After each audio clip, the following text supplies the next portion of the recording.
Charles Patterson said, Burgoo, midway between a hearty soup and stew, succeeds juleps in the guest cups as a first course. He is speaking of the popularity of Burgoo at the Kentucky Derby. It is ingrained in Kentucky heritage and a staple at political rallies, family functions, and church suppers.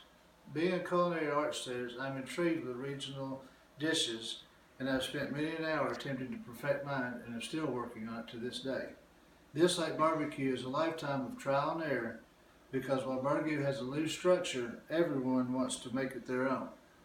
While early on, it was made in quantities to feed hundreds and sometimes thousands, with a large stock pot and the right ingredients, you too can enjoy it at your home. And once you serve this to your friends and family, you will be a hit at all gatherings. While I'm trying to get those of you who have not tried Burgoo to do so, I also want to tell you about the history. It is considered a Kentucky dish, however, it is served in Indiana, Illinois, and other surrounding states. The beginnings are mired in controversy, and there is no one description of its order. Burgoo is a thick, hearty stew made of at least 2 different meats, a variety of vegetables and herbs of your liking. Wild game was used early on because that was what was readily available, and the vegetables, herbs, and spices are up to your imagination and what you like. It is prepared in large quantities, usually 20 or more servings, and is slow cooked in a large pot for hours to achieve its thickness. The history of Burgoo is a subject that is still debated today. Depending on who you ask and where you read it, it is as varied as the recipes itself. Some examples are that it is a combination of barbecue and ragu, which was prepared together and served to the masses.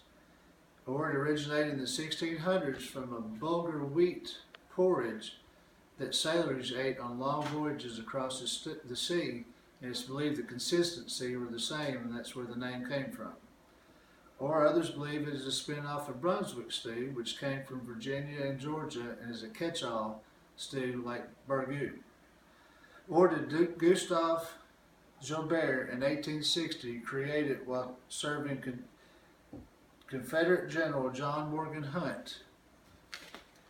What is known is that Joubert was hired by the Buffalo Trace Distillery after the Civil War to serve the employees and was given known as the father of Burgoo, and while not officially titled, was considered the first Burgoo king.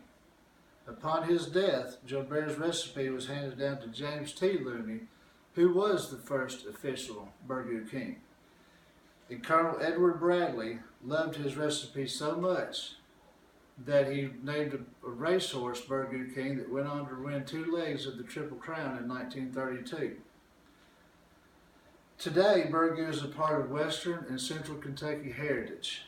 Several cities hold annual Burgoo festivals, the biggest being the Anderson County Burgoo Festival. Jim Caldwell is a big draw for this festival and received his recipe from Jim Conway, who was a more recent Burgoo king. Derby Days is another cause for celebrating Burgoo, and while it's not prepared in large kettles over an open fire, it is the original recipe handled down by James Looney.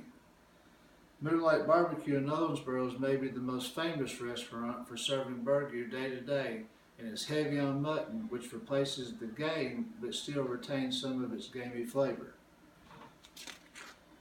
While we never know the true origins of Burgoo or how it got its name, we will certainly be able to enjoy, perfect, and debate it for the years to come. I hope I have piqued your curiosity of Burgoo, and who knows, maybe someday one of y'all will be the next Burgoo king.